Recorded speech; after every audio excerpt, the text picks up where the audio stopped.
When everyone is eventually forced to become a vegetarian, how many jobs do you think are going to be lost? You have a bunch of individuals who make a living slitting the throats of animals. I'm sure most of us are going to be absolutely heartbroken when they can no longer murder our favorite Disney characters. But that's it, isn't it? Hundreds of thousands of people are going to lose jobs by people going vegetarian. No one's going to get a single job because of it. Because you see, it doesn't take jobs to make vegetarian food. Vegetarian food magically appears on everyone's plate. When you have something in our society that is a necessity, such as food, and while the population of the human species continues to climb, the reduction in demand in one area does not automatically mean the increase in another area. Because as I said before, vegetarian food is magical. Boca burgers are extremely easy to make. In fact, everyone at home right now, try this with me, okay? I'm gonna blink 3 times and a magic Boca burger will appear in my hand.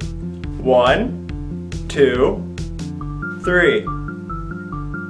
That's weird, it didn't work. I wonder what kind of degree you need in order to murder a cow. I mean, serial killer does require a certain level of education, right? For instance, if I were to take this arm and I was to take a razor blade or something and just start peeling off my skin, I'm sure that would require at least a bachelor's, right? And about what IQ level would I need in order to take that piece of flesh and throw it on a pan?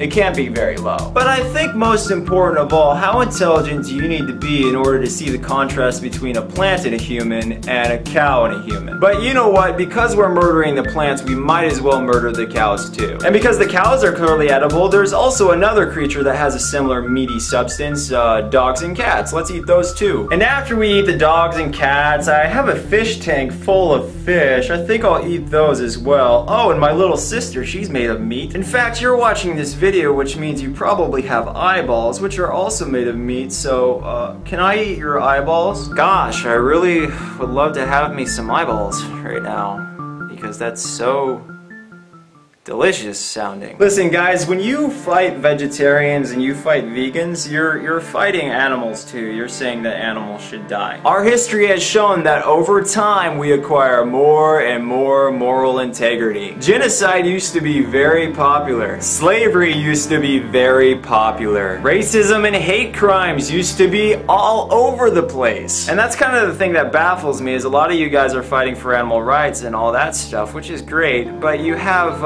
a burger on your plate every night. And while you're eating that burger, you're looking at your cat or dog and you're saying, I love you so much. Yeah, right. I mean, you walk into a room and your brother is eating your sister and he turns and looks at you and goes, hey, I love you. Seriously, I'm kind of in the dark as far as understanding what your love exactly is. Hey, I enjoy your company and you're really nice to talk to, but in a certain circumstance, I would totally eat you. Thank goodness for evolution, right? And thank goodness for being undeniably right. Because regardless of whatever your argument is, no matter what you say to me, you're still arguing to murder a bunch of innocent animals. And the bottom line is, I'm arguing to save them. I said before in a previous video that meat eaters would be shunned from society in the future. Now, obviously, guys, I can't see the future, however I can add. The majority of us believe that slavery is wrong. The majority of us believe that genocide is wrong. The majority of us believe that causing the suffering in animals is wrong. Well, it's wrong until you find out that it's your burger, and then it's not so wrong. Genocide, slavery, animal cruelty.